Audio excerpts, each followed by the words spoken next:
Hello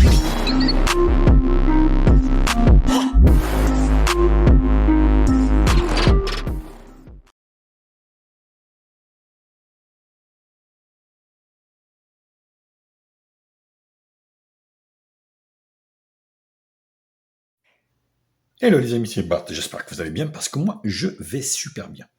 Aujourd'hui, vidéo débat de test, déballage de test de ce Redmi 9C. Bon, c'est pas un téléphone récent, mais j'ai eu l'occasion de le tester, donc du coup, je le teste pour vous. Depuis quelques jours, je l'utilise et le mot d'ordre de ce téléphone, il ne faut pas être pressé. Bien évidemment, quand n'hésitez pas à liker la vidéo, la partager sur les réseaux sociaux, mettre également un pouce bleu si la vidéo vous a plu, abonnez-vous à ma chaîne, je vous mets le lien d'achat en bas dans la description. Actionnez également la cloche pour recevoir la notification de la chaîne. Vous pouvez également faire un don à la chaîne, vous avez le lien dans la description.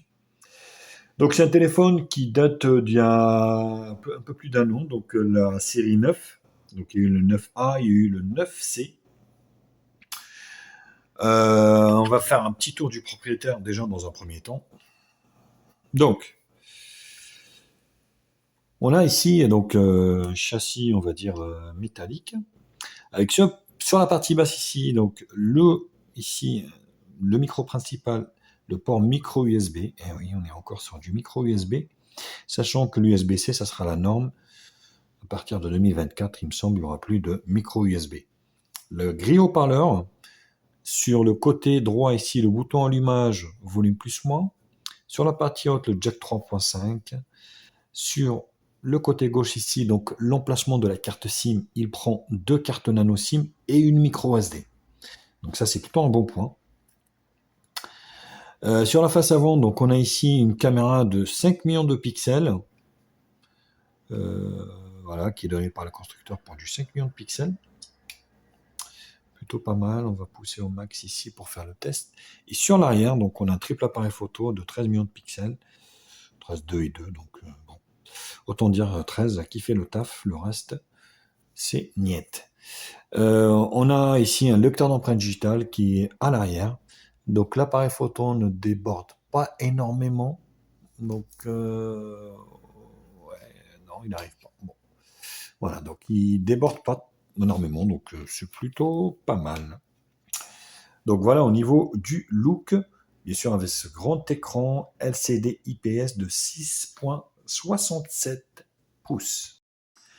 Alors plus exactement, l'écran fait 6,53 pouces LCD IPS, résolution HD+, bien évidemment avec un taux de rafraîchissement de 60 Hz. Hardware, donc le téléphone est équipé de 2 Go de RAM et de 32 Go de stockage. Alors franchement, je vous le dis direct, évitez cette version 2 Go de RAM, 32 Go de stockage, c'est vraiment nul à chier. Tablez plutôt par la 364 ou la 428, parce que là, vous êtes limité. Hein. Donc, il faut prendre son mal en patience pour ouvrir des applications, pour naviguer sur le web. Il ne faut pas être pressé, c'est pour ça que je vous dis ça. Voilà, donc la config avec 2 Go de RAM, c'est vraiment nul à chier de ouf. Un Helio, donc G35 pour, enfin, MediaTek Helio G35, un octa-core, donc cadencé à 2 Go, comme processeur. Donc une grosse batterie de 5000 mAh, donc ce qui est plutôt bien. Il est équipé du NFC. Ça, c'est aussi un très bon point pour le matériel, enfin le paiement dématérialisé. Comme je vous l'avais expliqué, il prend 2 nano SIM et une micro SD qui peut aller jusqu'à 512. Moi, j'en ai mis une de 256, donc ça passe largement. Les appareils photo arrière, donc 13, 2 et 2 pour le flou de profondeur et le macro. Bon, ça sert à rien. Autant dire, il n'y a que le Full HD qui filme en 30 fps Full HD, et vous avez le 5 millions de pixels sur la face avant qui filme également en Full HD. Donc c'est plutôt correct là-dessus.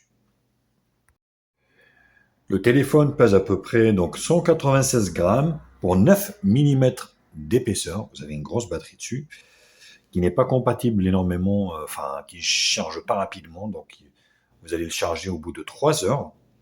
Donc, dimension, vous avez en fait 164,9 au niveau de la longueur ici, 77,07 au niveau de la largeur pour une épaisseur, comme je vous l'avais expliqué, de 9 mm.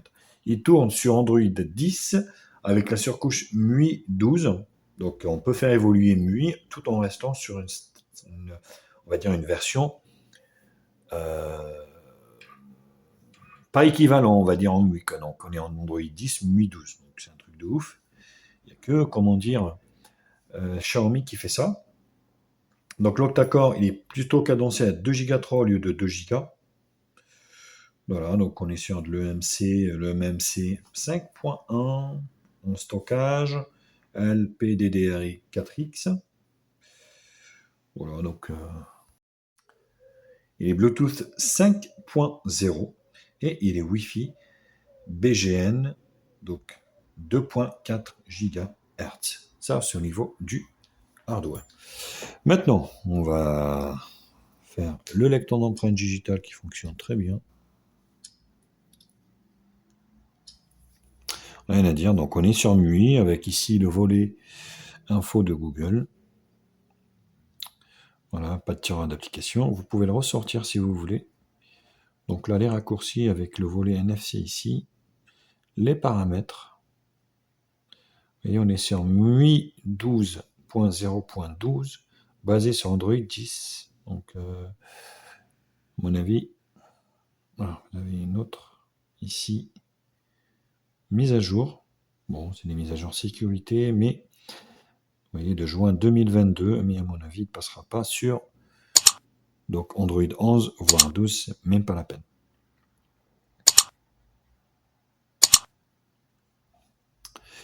Donc les mises à jour des applications, ici, carte SIM, Bluetooth, connexion, écran de verrouillage.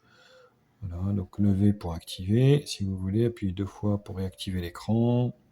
Ça, c'est des petites applications que vous pouvez voilà, activer ou désactiver comme vous le souhaitez.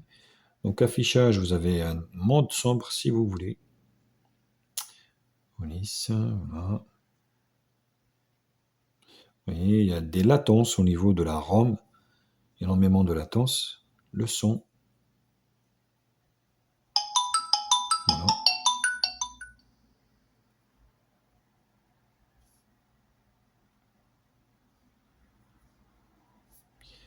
Vous voyez, vous appuyez, vous attendez.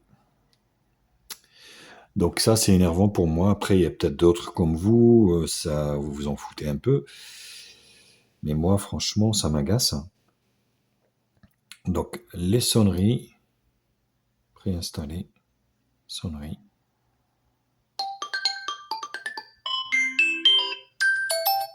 Voilà, donc le son est pas trop mal, donc vous allez l'entendre, ça c'est sûr. Effet sonore ici. Voilà, contrôle de volume. Bon, c'est MUI, quoi. Donc, paramètres supplémentaires ici. Les différents sons. Fond d'écran, écran d'accueil, notification. Vous avez différents thèmes ici. Vous avez une boutique de thèmes, mot de passe et sécurité ici. Donc vous pouvez activer le Face ID. Donc je ne l'ai pas fait, mais je vais vous le faire en direct. Parce que moi j'ai trouvé que ça me suffisait le lecteur d'empreintes digitales. Voilà. Terminé.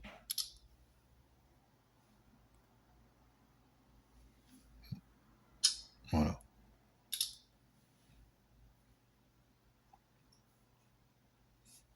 Donc il est déverrouillé. Après, bien évidemment, vous avez des options ici pour ouvrir directement, on va dire.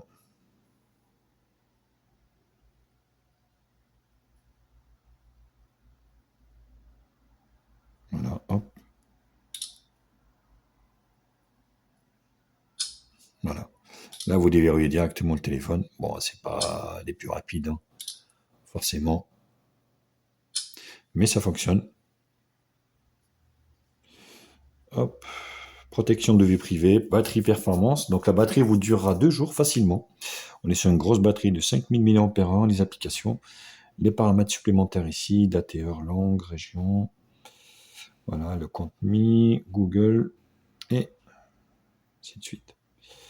Donc un téléphone, bien évidemment, est fait pour téléphoner avec. Donc on va écouter le son du haut-parleur.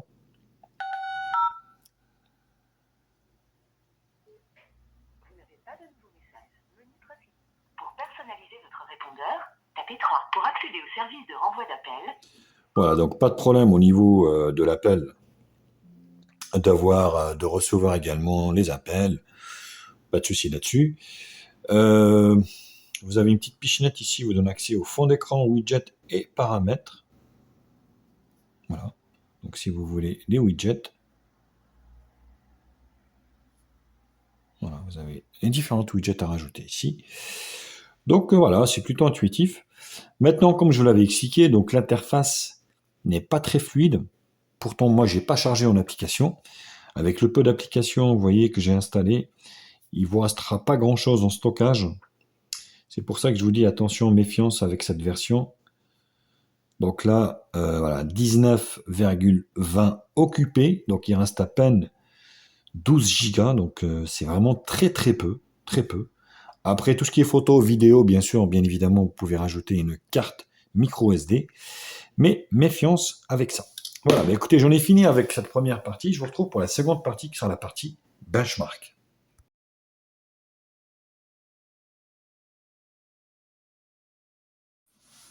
Alors, faut pas rêver, hein, donc on a on va dire des performances d'un low cost entrée de gamme avec un score de 107 949. Donc c'est vraiment très très bas. L'écran, bah écoutez, en intérieur, c'est pas trop mal. Les couleurs sont pas bien équilibrées, hein, ni calibrées d'ailleurs. Je trouve que c'est un peu fade. Voilà. Mais voilà, dans un temps comme ça où vous avez le soleil en plein tête, en plein téléphone, vous verrez rien. Ça c'est clair. Vous verrez rien du tout. Donc à tenir compte également, on n'est pas sur de la AMOLED, donc 10 touches. L'écran en lui-même, il est réactif. Mais voilà, c'est plutôt la puissance, on va dire la RAM qui manque vraiment à ce téléphone. Donc le téléphone, on est bien sûr le Redmi 9C, NFC, le MT6765, Android 1032 bits, le Helio G35, donc la puce GPU, donc c'est une PowerVR ROG GE8320, HD+ pour l'écran, mémoire fréquence, voilà, l'octa-core, il est cadencé à 2 Go 3, finesse de gravure 12 nanomètres. Donc la grandeur de l'écran, la résolution, la batterie, le 5000. Et vous avez ici les capteurs. Alors les capteurs, il y a vraiment le strict minimum. Il y a l'accélération, vous avez la lumière, l'orientation, proximité. Voici quand même. Vous avez le capteur de mouvement. Voilà, les deux pas. Bon, c'est déjà pas mal, hein. Franchement, c'est plutôt pas mal hein, pour un petit téléphone comme ça. Donc le Helio, c'est pas P35, mais G35. Donc le téléphone, le système API level 29, la batterie, il chauffe un petit peu pour vous pousser. Les capteurs ici. Voilà. Et puis on va finir par des screenshots. Ici.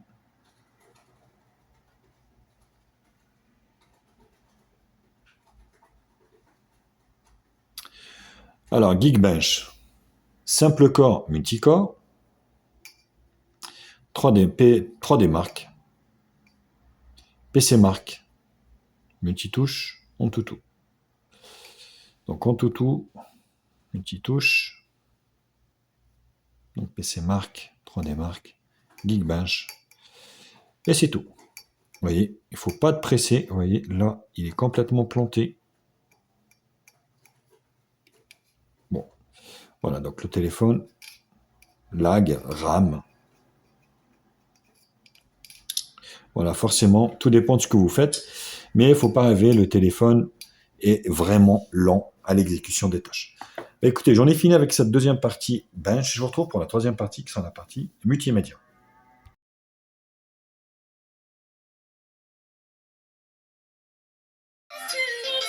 On commence par le son. Bon, le son moyen. Hein.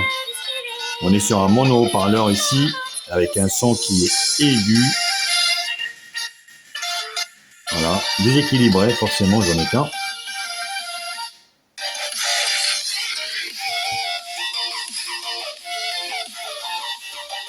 Donc on est moyen, hein, donc voilà. Après ça fait le taf hein, pour un smartphone.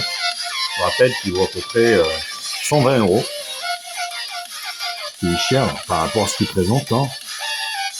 Soyons d'accord. Donc là je suis à fond, à fond, à fond.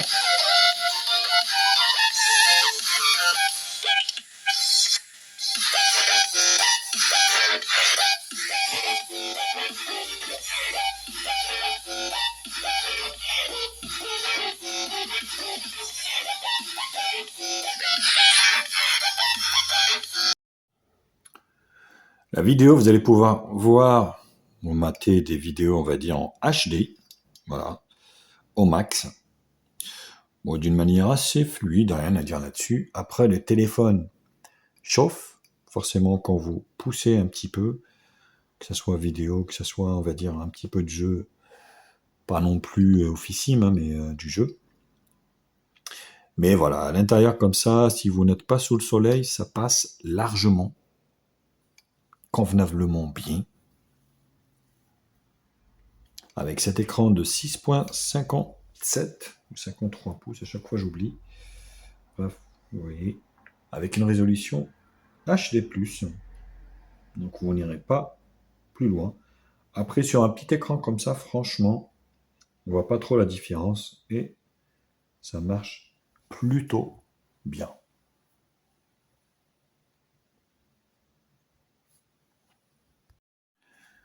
Pas de problème de GPS au niveau de l'orientation, il vous emmènera où vous voulez d'une manière convaincante, on va dire, sans décrochage ni quoi que ce soit. Donc c'est plutôt un bon point également. Alors partie jeu, on attaque avec Subway Surfer comme d'habitude. Donc des petits jeux, ça va le faire, mais faut pas rêver, vous n'allez pas pouvoir jouer à des jeux type Asphalt ou PUBG sur ce modèle. C'est vraiment mission impossible. Même des petits jeux, ça lag de temps en temps.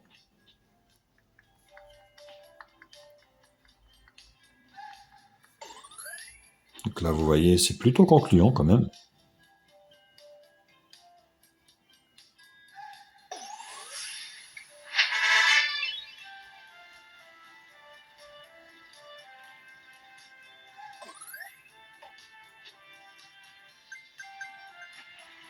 Ouais, il y a des petits lags de temps en temps.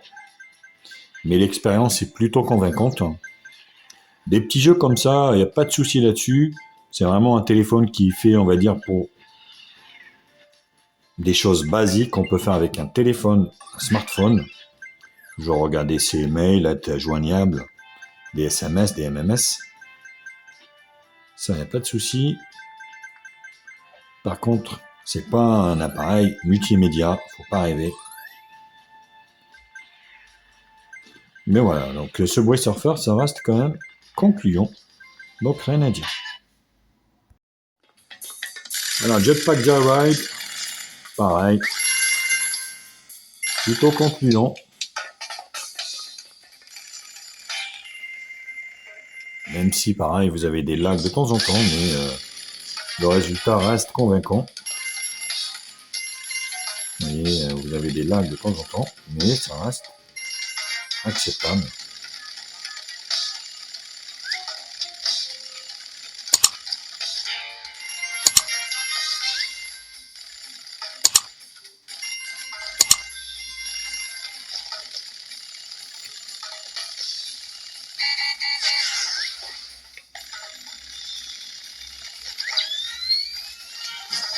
Voilà, donc c'est jouable, hein, on va dire que c'est jouable.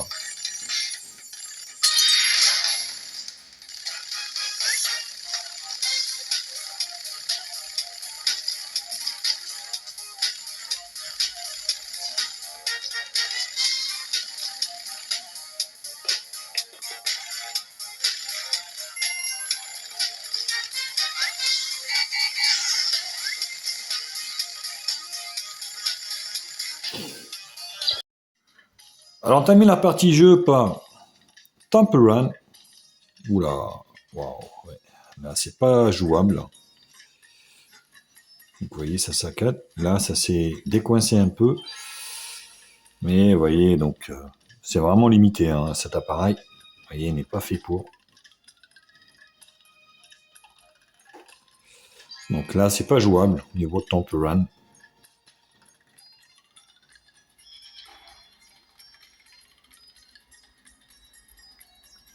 Alors ça se décoince de temps en temps, mais ça revient, vous voyez, ça saccade. Bon après, voilà, donc on est bien d'accord, hein, c'est pas un smartphone. C'est un smartphone destiné pour une certaine catégorie de personnes qui débutent au niveau des smartphones, je dirais. Les enfants, voire des personnes âgées, qui ont vraiment une utilisation basique de ce smartphone. Sinon, pour les geeks, voilà, je vous le déconseille fortement. Même à la rigueur, prendre le même mais en version 4 Go de RAM, 128 Go de stockage, ça aurait été déjà beaucoup plus. Bon, on va dire que c'est pas jouable au niveau de Temple Run. Alors l'appareil photo au niveau de ce smartphone, donc il est juste basique et simple. On va dire, quand vous avez de la lumière suffisamment, vous allez faire quand même des photos assez intéressantes. Donc vous allez voir tout à l'heure. Donc vous pouvez prendre des photos en 16 neuvième. Ici, vous avez les paramètres. Ici, on va pouvoir y aller dans les paramètres. Qualité d'image donc élevée, normale ou basse. Pas de pixels, il ne vous demande pas de pixels. Vous pouvez choisir donc d'enregistrer sur la carte SD directement. Et la vidéo, vous allez pouvoir prendre de la vidéo en Full HD, 30 fps. Donc là, vous avez les mêmes réglages. Vous avez un mode pro pour jouer sur les ISO. Photo, portrait et plus. Au niveau plus, vous avez donc la nuit accélérée, vidéo courte et modifiée. Donc vous voyez, c'est pas énorme. Après, on est bien d'accord, hein, on est sur un smartphone qui vaut à peu près 120 € prix officiel en ce moment, au moment où je fais cette vidéo. Donc voilà, on est en juillet, on va dire 2022. Alors, vous voyez, le traitement de la photo met un petit peu de temps, mais je trouvais que le résultat était assez correct au vu du prix de l'appareil. Donc, la caméra de devant ici, qui fait 5 millions de pixels, donc avec de la vidéo ici en Full HD, 30 fps, et de la photo qui est vraiment moyenne, hein, c'est moyen. Oui. Bon après voilà, donc c'est pas sa destinée, hein, mais on va dire ça fait le taf quand vous avez, bien évidemment, on va dire, des conditions d'éclairage optimales. Bien évidemment, comme d'habitude, pour juger vous-même de la qualité de l'appareil photo, je vous en ai mis plein à l'extérieur. Je vous laisse les mater, et puis moi je vous retrouve pour la dernière partie, qui sera la partie conclusion.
Et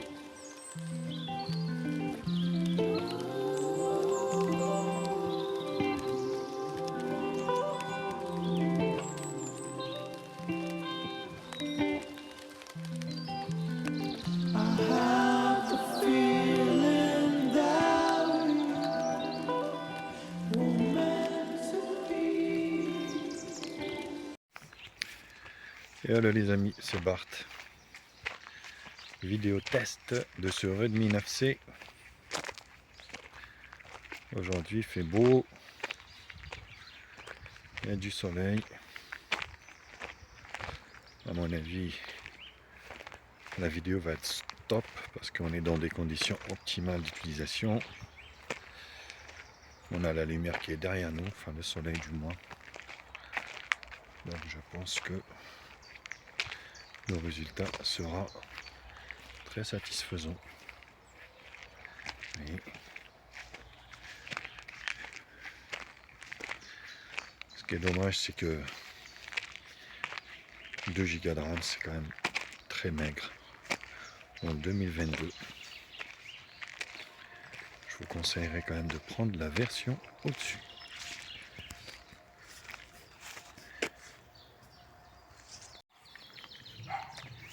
Et là, les amis, test de la caméra avant de 5 millions de pixels de ce Redmi 9C.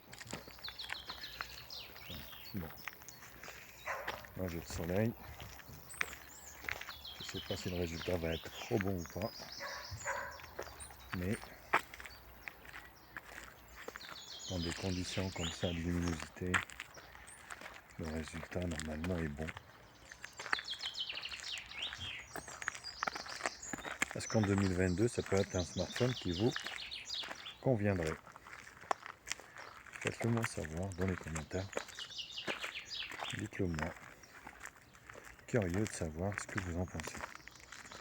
Bon, vidéo comme ça, le résultat m'a l'air quand même assez correct. Hein. Donc, je distingue malgré le soleil. Je distingue ma silhouette quand même.